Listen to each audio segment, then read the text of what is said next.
জানিয়ে দেব এই মুহূর্তে পাওয়া নতুন আপডেট সংবাদ। অভ্যুত্থানকে ব্যর্থ করতে চাইলে চূড়ান্ত বিপ্লবের ডাক আসবে, উপদেষ্টা আসিফ মাহমুদ। এরপর জানিয়ে দেব সিএনজি চুরি করতে গিয়ে ধরা পড়ল ছাত্রলীগ নেতা।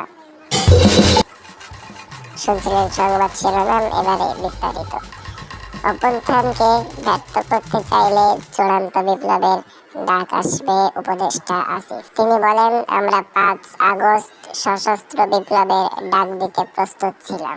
যদি কেউ রক্তস্নাতক এই অভ্যুত্থানকে ব্যর্থ করতে চায়, তাহলে চূড়ান্ত বিপ্লবের ডাক তাদের বিরুদ্ধেই আসবে।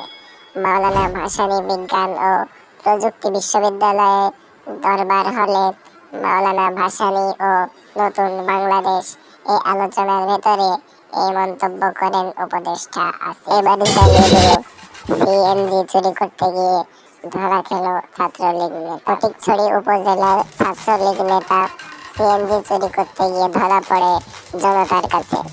জনগণ চড় থাপ্পড় মেরে গাল ফুলিয়ে দিয়েছে, এমন ছবি প্রকাশ পায়। এই গর্বিত ছাত্রলীগ নেতার নাম মামুন।